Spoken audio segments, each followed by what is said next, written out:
Hello and welcome to Intro to Birding. My name is Ashley DeLopp. I'm a wildlife ecologist and I help support Superior's wonderful immersive education, environmental education classes. And thank you for joining me. I really love talking about birding. We are on the migration path for many birds, so we get incredible birding in Colorado. We have a huge diversity of habitats. All kinds of different and amazing critters make their way through Colorado, and some live here year round. So, we're going to look at some of the most common birds that you can see actually in your own backyards. Another cool thing about birding, it's happening everywhere. You can look out your window and engage in some beginning birding and learn a little bit more about the nature and wildlife in our communities. Again, one of the amazing and fun things about birding is you can do it absolutely anywhere. You can do it on vacation, you can do it from your car, you can do it from your home, in your neighborhood parks. There are birds literally everywhere. And again, you'll start to notice that you will see the same species over and over again. And really kind of learn about their characteristics, maybe even the individuals that frequent, say, your backyard. And then when you have recognized the most common bird species, then you notice too when something a little bit less usual comes in, and you can have a better chance of figuring out who they are. And really, you don't need a whole lot. Binoculars are fantastic, especially if you're going out on the trail, you're looking for birds up in trees. And I always like having a notebook and a pencil with me. I started birding with a notebook in hand, and as I went with a master birder, he would point out and identify the birds for me. And then I could draw my own pictures, write my own notes, the things that made sense to me on how to identify them. And that's what I remembered the most. With birding, a lot of times we start with sound. And again, you'll learn that you'll start noticing the most common bird sounds and start to identify who they come from. That's why I put the common grackle on my very first page. This shiny black bird, good sized, big tail, but he sounds to me like a rusty hinge opening on an old door. So if you hear that rusty hinge sound, look out for our common grackle. So we are starting again with our most common backyard birds. And while many people can identify the American robin, not everybody can. And these are a great bird. They are migratory in some areas, and then in some they stay all year, kind of depending on how the winter weather goes. If it never gets that cold, they may stick around or come back pretty early. The males and females look very similar, but the males do have a darker, blacker head, and then the juveniles have this fun spotted chest before their rosy red color comes completely in. You will start seeing those pretty early around March. In April for sure, there'll be lots of baby robins popping around. These guys kind of fun too, may build a nest right on the side of your home. Definitely big backyard birders. They won't visit your bird feeder though. These guys are insect eaters. So when you see them kind of digging around, if you're doing some gardening, the robins may come out, check up that disturbed soil, and what they're doing is they're looking for small insects, worms, things like that, that may have been dug up by your gardening efforts. They're very common neighborhood nesters, 3 to 5 eggs a brood. Okay, so that's when they have one laying. And usually birds drop 1 egg a day once they start, and then 1 to 3 broods a year. So if something happens to one of their nests, so let's say a raccoon gets in, eats all the eggs, they are able to lay another set of eggs. So 1 to 3, depending on what happens, or if they are a really early breeding one spring, they can breed again sometime in the summer. Take about 2 weeks till hatching and about 2 weeks till fledging. Okay, so fledging we'll talk about a little bit more in a bit, but fledging is when they are learning to fly. And it may take a few days. A lot of times I get phone calls, oh, there's a bird who cannot fly. If it's in the spring, I So if he's hopping around and maybe looks a little bit fuzzy, you're probably looking at a fledging. It can take 3, maybe even up to 10 days before a bird becomes a really competent flyer. So that's why, too, it's important for us to keep control of our pets during that early spring or late spring, early summertime when there's lots of baby birds hopping around, because they literally cannot get away as they are in this fledging period learning how to fly. And this is, let's see if we can hear it, robin song. All right, well, it looks like my songs are not working. Hopefully you can click on the link. If you cannot, they're all found at the Cornell School of Ornithology, one of the best birding websites in the world. And you can look up each of these species and you can hear what they sound like to help kind of familiarize you. The house finch has a beautiful song, long, kind of garbled. Uh, they sing often. The males are the ones that have kind of a reddish head and chest. The females are a little gray bird, spotted, kind of striped on their chest. These are seed eaters. They will definitely hit your backyard bird feeders. And they utilize a lot of different habitats. These are also very common neighborhood nesters. They're more likely, though, to nest in, say, some of your evergreen trees, something like that, rather than like the eaves of your house, like a robin may. 2 to 6 eggs a year, or a brood. 1 to 6 broods a year. 1 to 6. So one reason why these guys are so common, if something happens to their offspring or if they breed particularly early, they will continue to breed throughout the breeding season. So usually starting in May, ending in July, although very occasionally you get a late nest, some hatchlings in August, but typically most of it's over by July. We have 2 different species of doves that can be found in the state of Colorado. Mourning doves are our natives. They will migrate away in the wintertime. These guys are seed eaters, definitely will hang out at your backyard bird feeders. Seeds are 99% of their diet. A lot of people don't understand how varied bird diets are. They will find a baby bird or find an injured bird and try to give them worms or insects or try to give them all seeds. But bird diets are as varied as human diets. There are omnivores, herbivores, carnivores, lots of different things. So don't feed a bird that you have picked up and brought into your home for some reason to help protect it. Wait until you get it to professionals who know exactly what it is and exactly what it needs. So again, those are our Colorado natives. And then the Eurasian collared doves were brought in many, many years ago to be a game species. And they have naturalized, kind of made their way across the United States. These guys are a little bit more likely to stay here year round. They're pretty tough birds. They do not have the very pretty call of the mourning doves, which sounds kind of like a sometimes owl-like, a kind of sweet hoo hoo.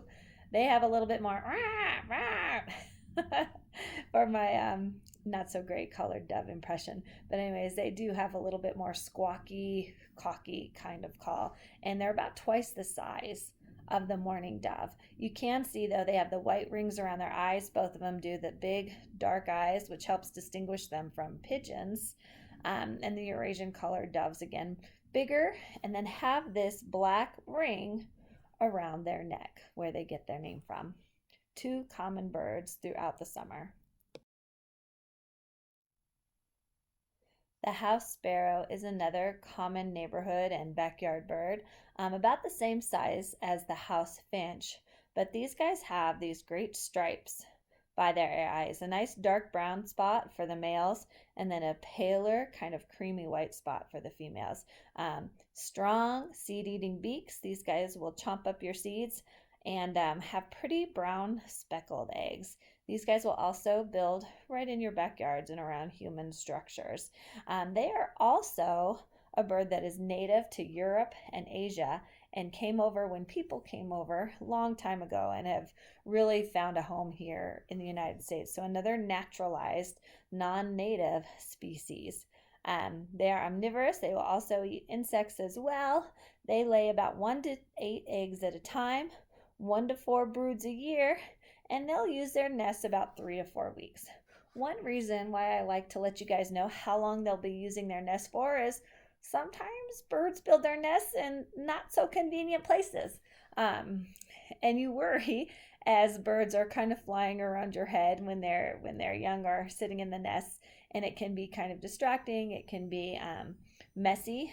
They don't like to soil their nest, so they usually lean their little bottoms over, and you'll have a nice pile of bird droppings below it. Or just you worry about them flying towards you or towards people maybe coming towards your front door. But generally, if you can wait it out, birds do not live in nests all year long. They only use those nests when they have eggs and when they have very young chicks.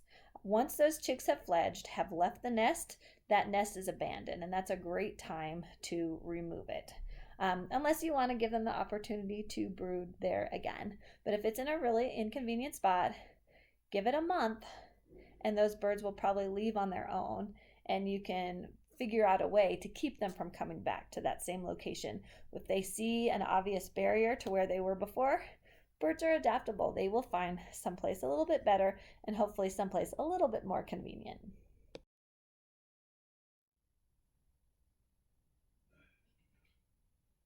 All right, I have to admit that these guys are one of my favorite backyard birds. Very sweet, very pretty little birds. Say's Phoebe. They have kind of a peachy orange chest and belly and a light gray head. They're a little bit larger than our finches and sparrows, but smaller than some of the other birds that we've looked at. A very delicate, pretty bird with a very sweet voice, and it sounds like they're saying Phoebe, Phoebe, which is where they get their name. They can be a little bit more adaptable than I thought, though. Kind of an interesting situation happened in my own neighborhood. I am the bird lady, and probably the other every other kind of animal lady, snake lady, certain times of years. And a lot of my neighbors come to me to ask advice about certain situations. And they had a swallow nest. We'll look at swallows in a little bit. Built on the side of their house, and the swallows came back every year. They were like family favorites, and the babies were getting knocked out of the nest, and they were finding them on the driveway, and most of them did not survive the fall. So I took a look. I thought maybe there's some structural issue with the nest, something else going on, and a Say's Phoebe had built their nest right directly on top of the swallow's nest, kicked out the swallow babies, and laid their own eggs.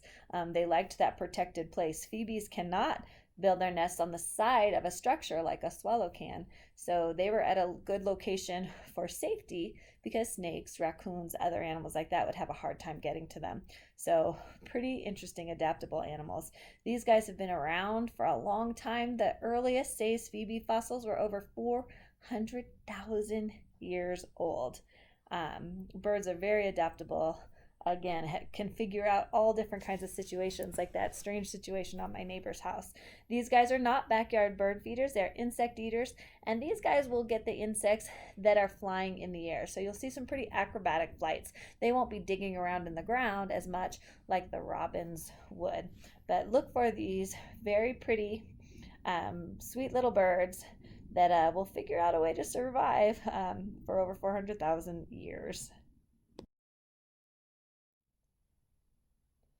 Some distant cousins of the Say's phoebes are the western kingbirds, another really pretty little bird with a kind of uh, light gray head and a lemony yellow chest and body.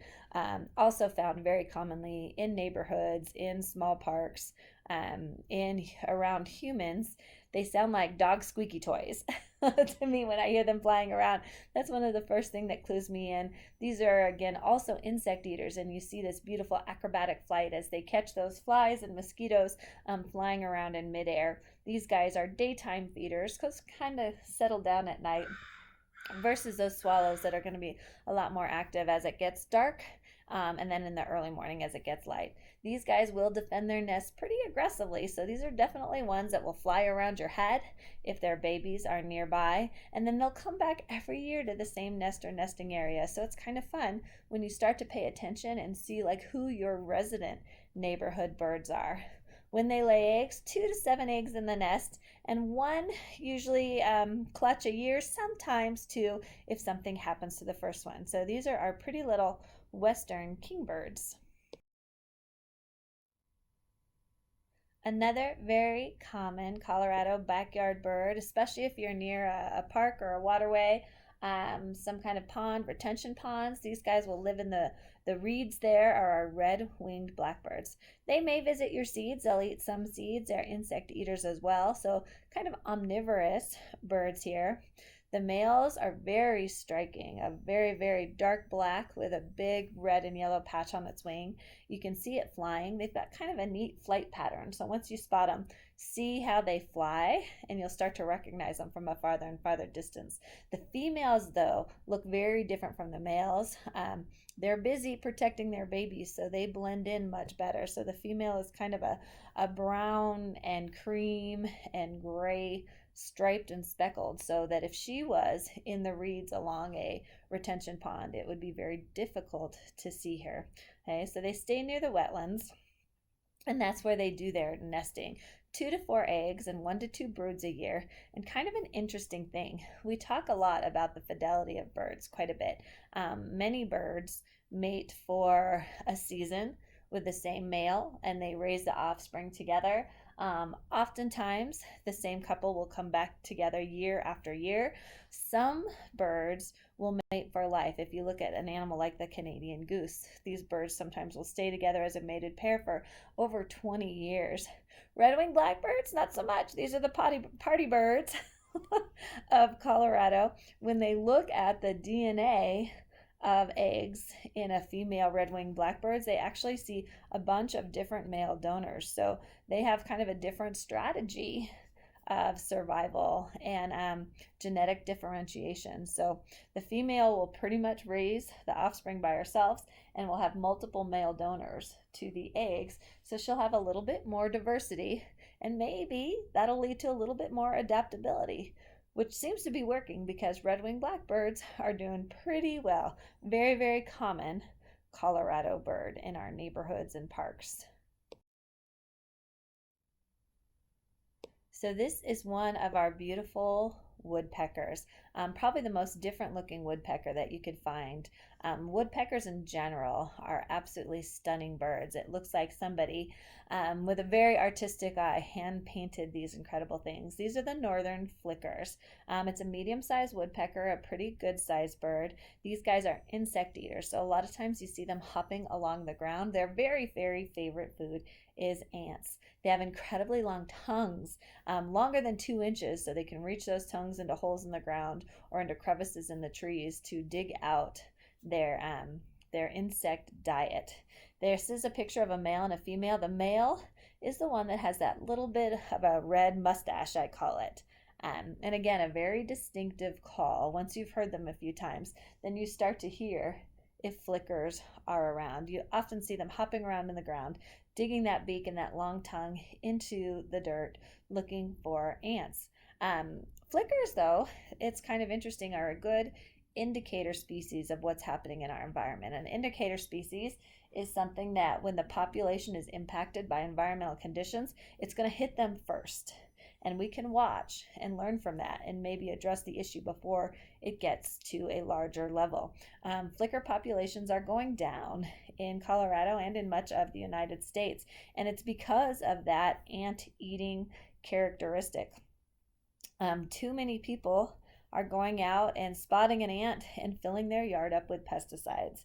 Then those flickers can catch these sick ants and feed them to their babies, and the babies never survive to adulthood.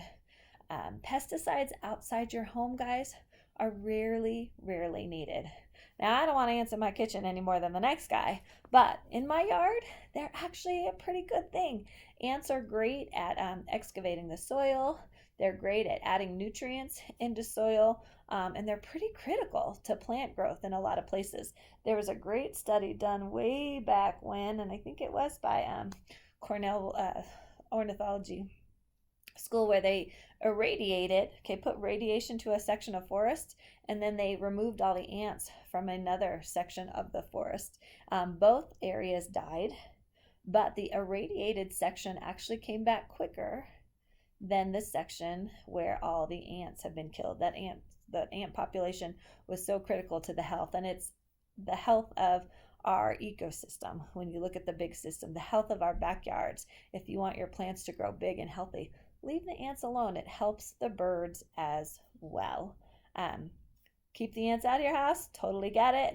But outside, the least amount of pesticides that you can get away with is going to be better for keeping the health of our very sensitive birds. Now, these are also the guys that sometimes are not so popular early in the spring. To attract a mate, these northern flickers like to make a racket. Apparently, the louder you are, the sexier you are in the world of the flicker. So they'll often find maybe a piece of loose flashing on your house, bang at it nice and long and loud. In my experience, usually it's about 5, 6 o'clock in the morning when you are definitely not ready for it. If you do have that issue, trying to dampen the sound, finding the location where they're hitting and put something there that they can't make such a racket can cause them to move someplace else. These guys also, they excavate out. They have very, very powerful beaks, and they have an extra layer of protection around their heads so they can bang into the wood without damaging their brains.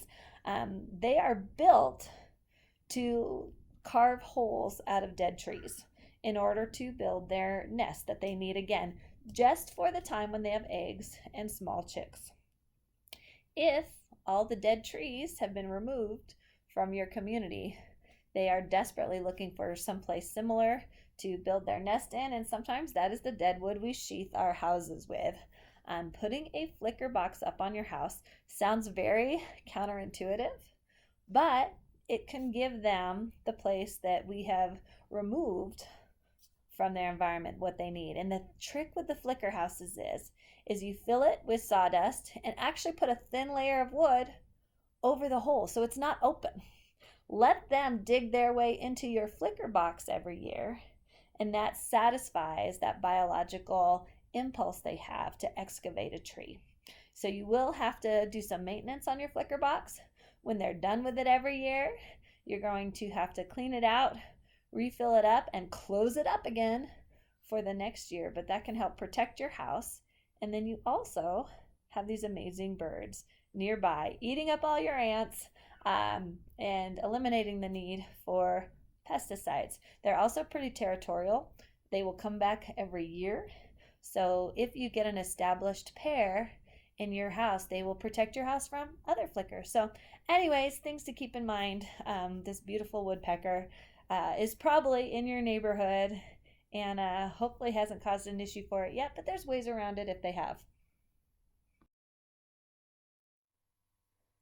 Now, every single time I talk about birds, I have to at some point talk about the Migratory Bird Treaty Act of 1918. And you're like, what, 1918?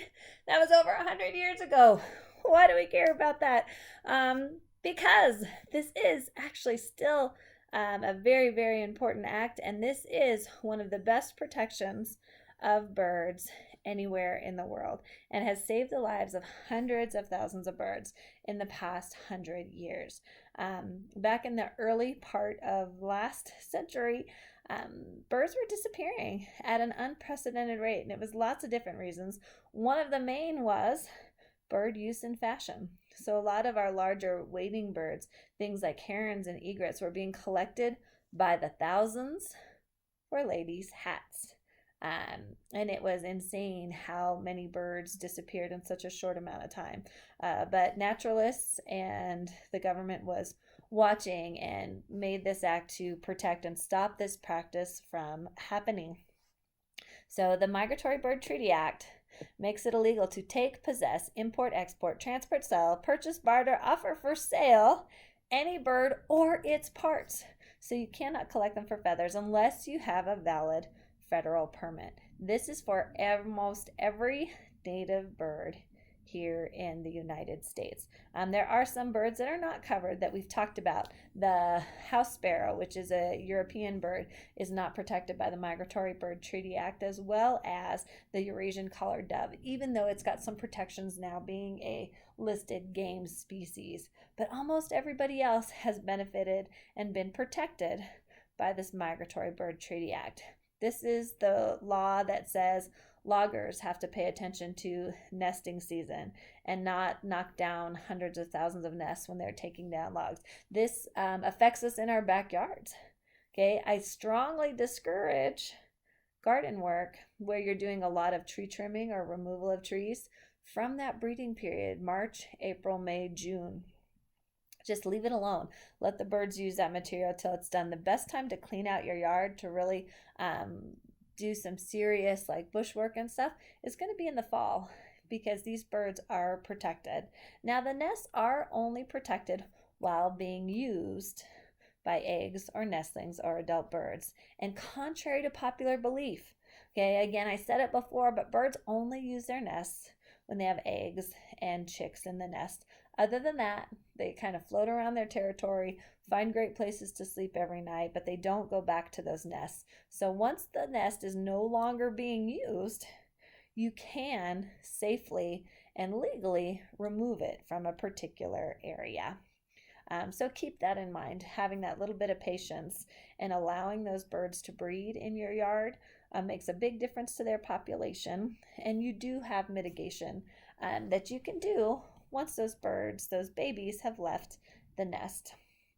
But this has been a very, very important act in the protection of birds and something that really has a big impact on our industry and on repercussions to encourage businesses to engage in a sustainable manner where they're not hurting birds. You know, for example, if there is a business that has a big open sewage drain and birds are getting caught up and dying in it, then they are responsible to figure out a way to stop that from happening because of this Bird Treaty Act. So again, protecting hundreds of thousands of birds, even though it's an old law, it's a good one, and it's one that we need to know about and protect with our government today.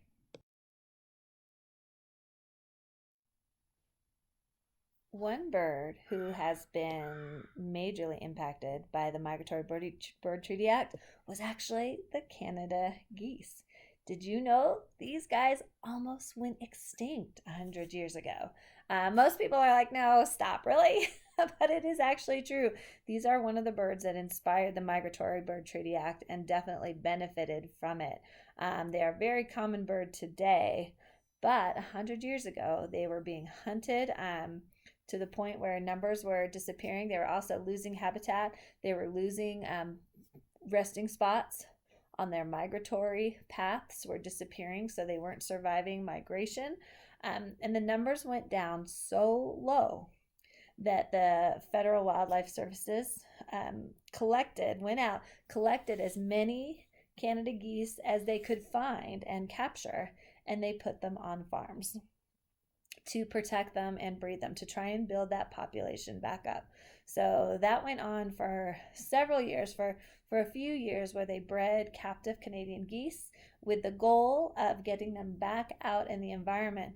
But something kind of interesting happened. You know, that great hindsight that we can use so well is that they developed two completely separate populations of Canada geese.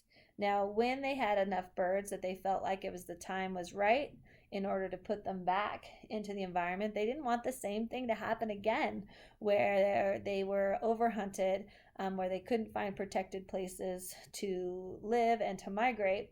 So they thought, well, where's a good, safe place to put them where people aren't running around with guns shooting all the geese they can? And they thought, hey, city parks. City parks would be a great protected place. There's gun laws in place. There's lots of grass for them to eat. These guys' favorite food is grass. There is ponds for them to flee to when they need protection. They like to have that easy access to water. And so they release these geese into city parks. The issue is these geese released into the parks lost kind of their knowledge about migration. You know, they lost the ability to migrate. They had lived multiple generations on farms and they didn't pass down that migratory knowledge. So these guys moved into the city parks. They enjoyed all the nice, fresh, fertilized, watered grass. the easy access to water when they needed it, and they never left. So these guys will actually breed in our city parks. And then the wild geese, now that they were under protection, did also grow their population back as well. And those are the ones that come through Colorado every winter. Wintertime is when I would get calls. The geese are overrunning the park. We got to do something. Some cities have come up with these crazy ideas. Oh, we're going to get dogs to chase them away. But that's the migratory geese. And you know what? They fly at night, they migrate at night, and then they rest and eat during the daytime. So a flock will come in the middle of the night. They'll find a safe place. They'll find lots of fresh grass to eat. They will find easy access to ponds because people like access to ponds. So we don't put bushes and shrubs around the ponds. And then the geese will rest during the day and fly away that night, going farther south. So if you chase away one flock of geese one day, a new flock is going to come in during that night. So we have actually created our own issues with these Canada geese. So I've mentioned swallows several times. We have multiple species of these incredibly interesting and beautiful birds that can be found here in Colorado. The cliff swallow and the barn swallow are probably two of the more common ones that we see, but all of them can be found around our neighborhoods and parks and communities. The violet green swallow we see out here, a tree swallow, which is kind of a beautiful shiny black blue. These are 100% insect eaters. They eat flying insects, have incredible acrobatic flight. One reason you see them so often around like street intersections as cars drive by, it disturbs insects in the grasses nearby, or if there's lights at night. Okay, those lights attract insects, so that will attract the swallows looking for their favorite food. So these guys you got to watch out for a little bit as you're driving, because they will follow that mosquito right in front of your car if you're not careful. These are the ones too that also will build their nests. The barn swallow and cliff swallows right on the side of your house. Underneath bridges, they build their own beautiful mud nests. And remember, these guys are also native, so they are protected by the Migratory Bird Treaty Act. These guys, these birds, just like some other birds, if something happens to an earlier clutch, they may clutch again late in the spring.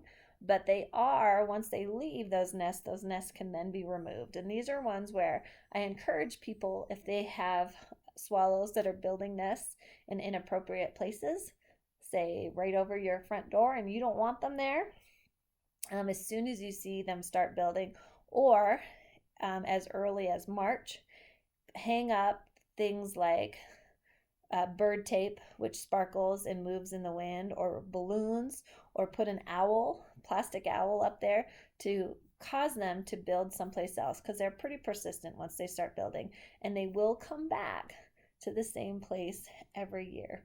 So the earlier you can discourage those inappropriate or inconvenient spots, the better for the birds and for you.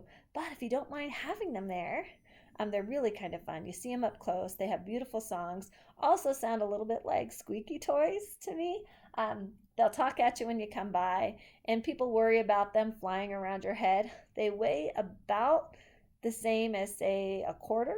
So even if they did hit you, which is extremely rare, it's not going to do any damage to you. And again, some of the most common ones you see around your houses are this cliff swallow. The easiest way to tell them apart is their tail.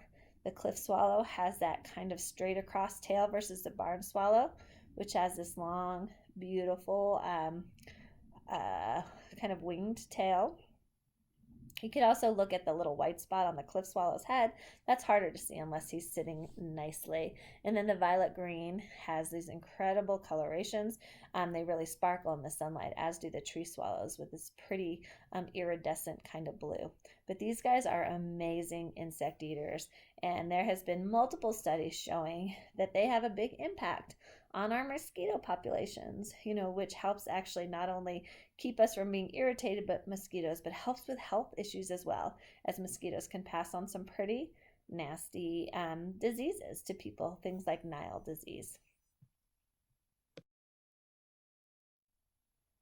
Now, if you ever go out into our beautiful prairies in the spring and summertime, you are going to come across these guys, the western meadowlark.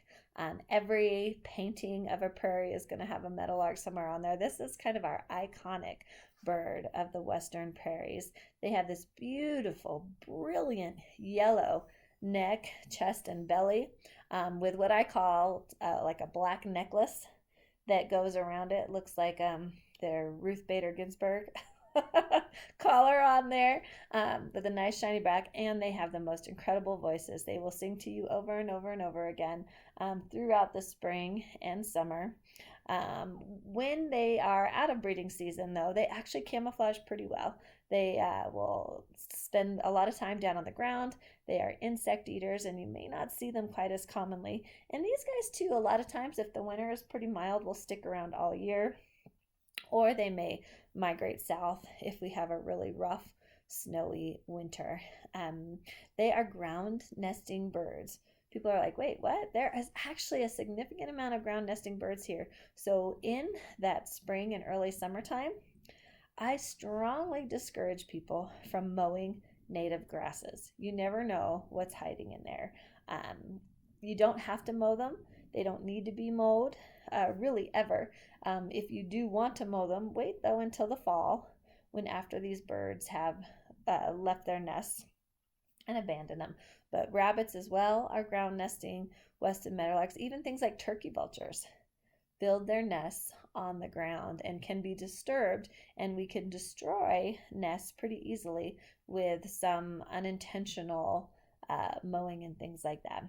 They build a little grass roof over their nest, so you're not necessarily going to see it coming, and then it's gone before you even knew what happened. They lay 5 to 6 eggs, and once or twice a year, kind of depending on what happens. But definitely look for this guy. You can often see him standing up at the very tip top of a tall piece of grass, singing his song to you in that spring and early summer. All right, you can't talk birds without talking about some of our largest, showiest, and most exciting birds to see. Our carnivores, our raptors. To identify or kind of to classify a raptor, it's a pure carnivore. They don't eat any seeds. They may eat insects, but insects, mice, up to rabbits, up to skunks, depending on the size of the raptor. They are carnivores. They have a hooked beak and they use their sharp talons to grab, incapacitate their prey. That's a basic definition of a raptor. We can kind of divide them into four main groups. Our falcons are our smallest raptors. There's about 8 species in the United States. They have very sharp pointed wings. They dive down incredibly fast. The peregrine falcon, which is one of our fastest flying birds in the world, is in the falcon family. They kill with their beaks a lot of times instead of their talons, and they're smaller in size. You can see lots of American kestrels around, and we'll look at some pictures of those. The peregrine falcon, the gyr falcon, and the prairie falcon can all be found here in Colorado. Hawks, they are larger than falcons. They're going to be a little bit heavier bodied, not quite as quick, even though they're pretty darn fast. There's about 25 species in the United States, and those are characteristic by a broader, rounded wing. They will chase and catch their prey, and these guys will kill with their talons. The red-tailed hawk is very common, iconic hawk. We have Cooper's hawks, sharp-shinned hawks that live right in our neighborhoods. They like to stay close to where your bird feeders are sometimes. And then a northern goshawk is another one found here in Colorado. We have got 2 species of eagles in the United States. Both can be found here in Colorado. They have a massive hooked bill, extremely large talons, kind of a sweeping flight. To me, it always kind of looks like they're flapping their wrists. Their wings are so long and big. They're going to be a little bit slower when they're flying than some of the other birds. And again, a very characteristic flight. The bald eagle and the golden eagle, again, can both be seen here in Colorado. And then owls, there's about 15 species in Colorado. They can be nocturnal or crepuscular. Crepuscular is that dawn and dusk time. Some too are even out during the day, but those daytime ones a lot of times are going to be more active during that dawn and dusk. They have large forward-facing eyes, facial discs, and some really interesting characteristics we'll talk about in a little bit. A few of the ones that you may come across are the great horned owl, probably most common, the barn owl, burrowing owls, again, kind of our iconic prairie owl, the long-eared owl, and screech owls, all can be found here in Colorado. So we'll look at a few of these up a little bit closer. This is the American kestrel. This is a very common falcon, found all alongside the prairie. You see them a lot of times on telephone poles. Again, they're small, so they're eating a lot of insects, small rodents, and they will use, just like the swallows will, the car's movement to stir up things along the side of the roads, and then they'll swoop down and grab them. Very colorful, beautiful falcon. The male has this blue-gray wing. The female is going to have all kind of a rusty red spotted stripe wing. These guys will use nest boxes. One of my neighbors actually has a kestrel nest box on the side of her house, and she has had the same kestrel pair come back for 8 years now. So again, they're kind of like family pets. They're really, really neat to see. And they will hunt the insects and small rodents in our neighborhood. They have this really neat ultraviolet vision, so they can see things moving in the grass when you get to small rodents and things like that they'll use to help them swoop down at incredible speeds to grab things. They will nest in cavities, old woodpecker holes. They will lay 4 to 5 eggs every year, and they will clutch once or twice a year. But a very common, beautiful, urban, suburban, prairie falcon. And then here are just a few more of the common falcon species that you could see. The prairie falcon, again, is smaller size. Here it is caught a bird.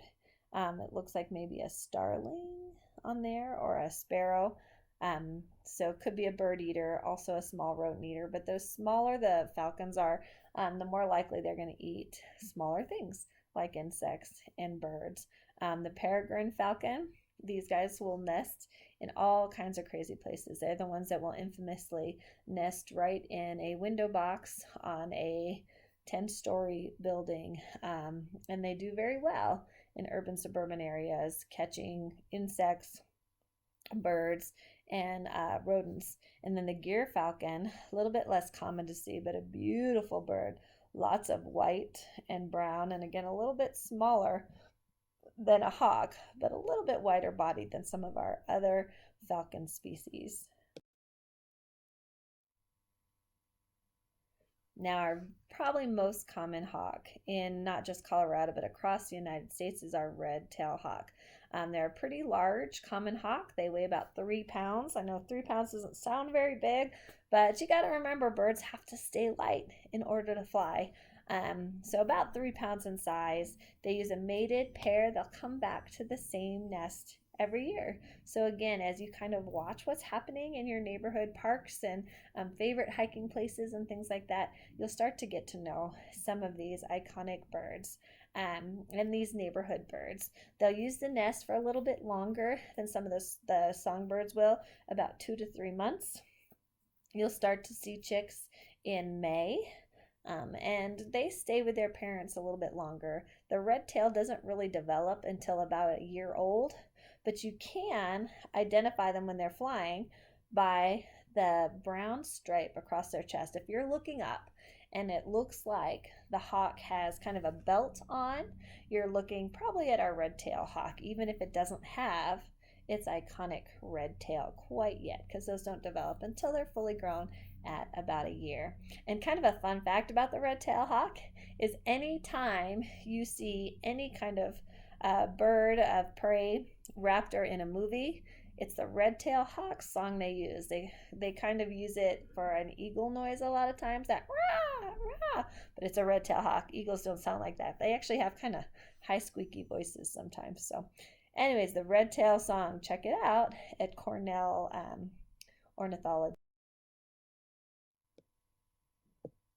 All right, and here are some of the other hawks that we can find in our towns and communities and neighborhoods. The sharp-shinned hawk and the Cooper's hawk actually look very similar. They've got kind of a alternating gray and light gray stripes on their tails. Sharpshin sometimes has a darker hood, but it can look a little bit more speckled like this guy does, like the Cooper's hawk. These guys are smaller hawks and they are typically bird eaters. So these are the ones that are hanging out in your backyard, kind of scoping out your bird feeder, and may take some of those small birds here and there. Generally, when they do that, it's quite a crazy sight. They will find a place and they will pluck the feathers of that bird. So if you wake up one morning and there's a big pile of feathers in your front yard, you probably were visited by one of these guys, a Sharpshin hawk or a Cooper's hawk. The Swainson's hawk is a little bit bigger hawk, almost to the size of the red tails. These guys will overwinter in Argentina, okay, in the bottom of South America, and they would fly all the way up here to breed. They head out here in the spring, and these guys are very territorial. If you've ever heard a story about someone being attacked on a golf course, you probably know someone who has encountered a Swanson's hawk. Those are tough mamas. They like golf courses. They like big, opened, groomed areas where they can really spot a lot of rodents and rabbits, things that they would use for prey to help feed their growing chicks. And sometimes we've even like closed different golf holes to keep them away from these mama hawks. You can recognize them when they're flying by a pretty much white belly and this kind of cowled head. So it looks like they're wearing a hood that kind of wraps around their chest there. So pretty distinctive bird that breeds here every summer. Well, you can probably recognize these guys on site. Um, there are amazing, amazing birds. We have both species of eagle found here in Colorado, the bald eagle and the golden eagle. The bald eagle is a little bit smaller in size than our golden eagle. They are huge birds, weighing 10 to 14 pounds. And again, you would think looking at them that they weigh much more than that, but they've got to stay light, and they have lots of adaptations to keep them light so they can fly. So about 10 to 14 pounds. The males tend to be a little bit bigger than the females, and that's true for all birds of prey. Those females have to be bigger, they have to be tougher, they have to be ready to protect their offspring, where the males quite don't need as much of that heft as the females do. The bald eagles develop their white tail and white head over about 5 years. So a young bald eagle is here in the corner. You will see the white feathers on him. If you do see a significant amount of white, that is probably a juvenile bald eagle versus our very large golden eagles. You won't see a lot of white feathers.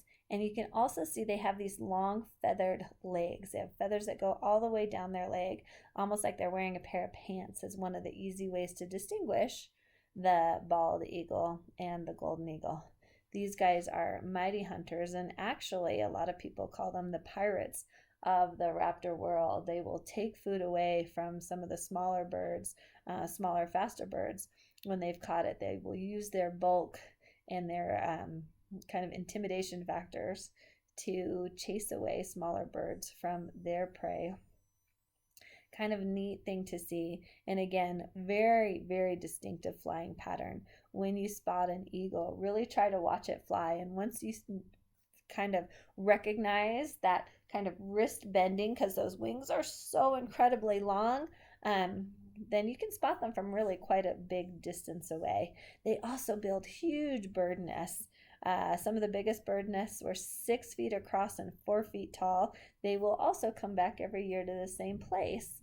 And they are protected not only by the Migratory Bird Treaty Act, but by their own act as well that protects eagles in particular, who were often hunted for their feathers and who were impacted incredibly by some of our pesticide use back in the 50s, 60s, and 70s.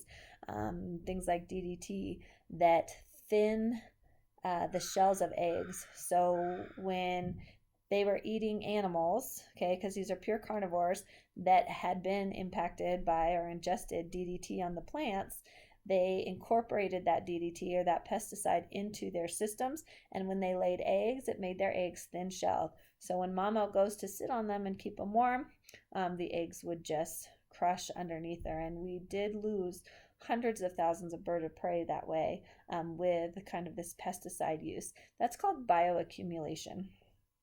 If you think about how often a bald eagle needs to eat, he's probably going to eat something every day or two.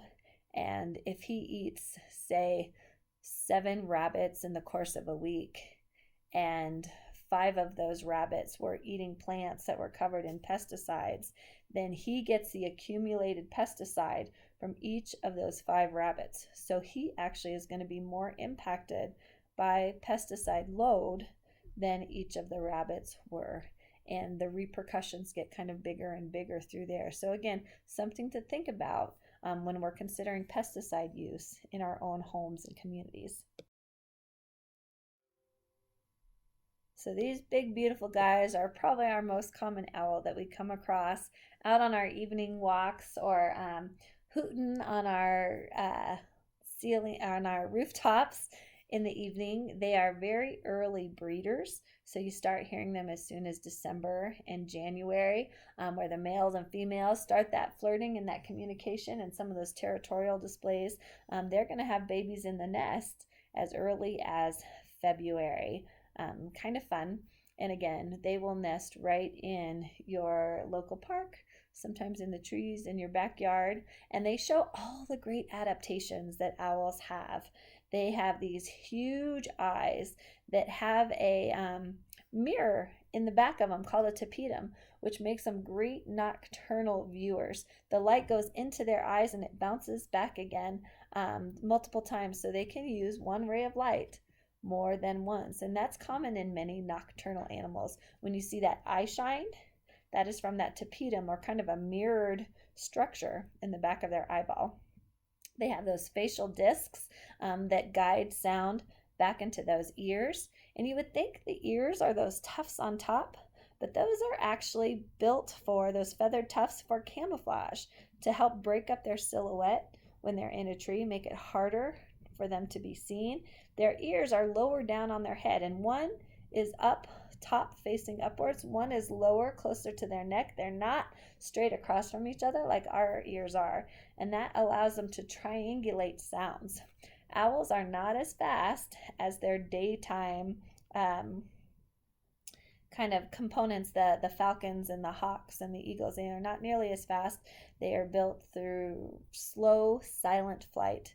Their feathers are fringed on the edge, so they don't make a lot of noise when they're going through. So they're more ambush hunter than a, I'm going to come down at you so fast there's no way you can get away. The juveniles start to grow pretty quickly. They look like adults by May or June, so it may be harder to tell, but you will still see them hanging out with their parents. So if you see, 3 or 4 owls together, you're probably looking at a family group. They're very adaptable. Find them in all different kinds of habitats, all different kinds of diets. Even though they are strict carnivores, they'll eat anything from insects, mice, rodents, rabbits. These guys are one of the few hunters of skunks. They do not have a sense of smell. So skunks are kind of big and slow. They rely on that sense of smell, or that stink, to keep animals away from them, and the great owl, horned owl, doesn't really care. So skunks, even foxes, some of those larger things, they have even been known to take small dogs and cats. So something to be aware about if you have a small pet here in Colorado. You don't want to let them out hanging out in your backyard at night by themselves, because they could be preyed upon by one of these big owls. And when I'm talking about big, we're looking at a weight of maybe around 7-8 pounds. So these are a much smaller owl, and definitely kind of our sassy comedian owls of the bunch. Very expressive. They'll be out at those crepuscular times during dawn and during the evening. You can see them out sometimes during the day. They're mostly insect eaters, small rodents, and they live on the ground. So they're ground nesters. They're not great diggers. Looking at their body, you can see that. So they'll kind of use the holes dug by other animals. And in fact, they're more likely to be seen in prairie dog colonies. One thing to consider, if you're having problems with prairie dogs, is that those prairie dog colony holes are super important to a lot of other species. Prairie dogs are prey species, and apparently they're delicious because everybody likes to eat them. So prairie dogs don't like to stay above ground very long. They dig a lot more holes than they use, just so there's always a hole nearby, and all those extra burrows become homes to many other species, including these beautiful little burrowing owls.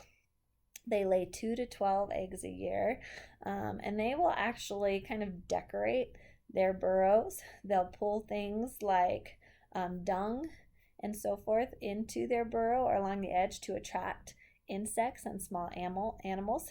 They are a species of special concern because we have spent a lot of time eradicating prairie dog colonies.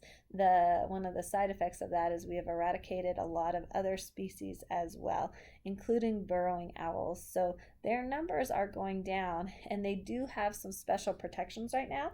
You're not supposed to do any development between February and October in any kind of prairie dog colony without doing a burrowing owl survey first, and making sure the owls are not there. And if they are there, that Migratory Bird Treaty Act kicks in and the owls are protected, and you need to wait until they leave. They do migrate, so in the wintertime, usually by October, they will move farther south, and that's when the best time to develop in that area would be. But we have to think too, if we're going to develop in that area, those owls are going to have no place to come back to. So we need to make some pretty conscious decisions to protect birds like the burrowing owl here in Colorado. And here's just a few of our other native species. And again, there's quite a few owl species that you can find here in Colorado. The long-eared owl resembles, at first glance, the great horned owl. They're just a little bit smaller. They have much longer ear tufts and kind of a narrower facial disc. The barn owl is one of our more beautiful pale owls, more strictly nocturnal. They will live around human structures, but they stay out of really busy city areas a lot of times. The western screech owl is a small owl. You're talking about the weight of maybe 400 grams or so, or actually that's closer to a barn owl, so probably much smaller, maybe about 100 grams. Little teeny guys with big voices. Snowy owl is the largest species of owl that you could find here in Colorado, and they're not frequent residents, but if there is tough winters up north, they often come down and spend some time with us here in Colorado, and we'll go back north when the weather is better. The flammulated owl is the teeniest little guy that we have here, if you see him compared to these pine needles nearby. So cute little guy that you could find in the foothills and in the mountains.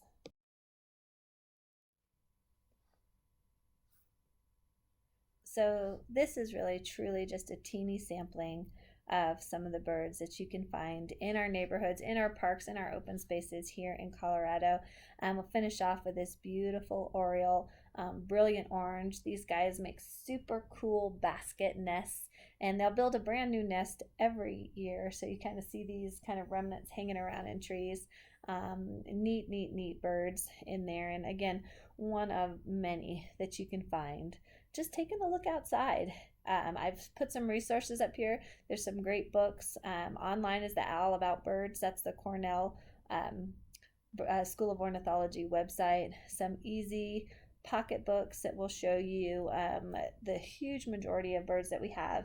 And if you don't know exactly if you don't see the exact bird you're seeing on there, at least can give you a way to find the same shape and size. You start to figure out these are finches and these are sparrows and these are our larger songbirds. This is probably a falcon.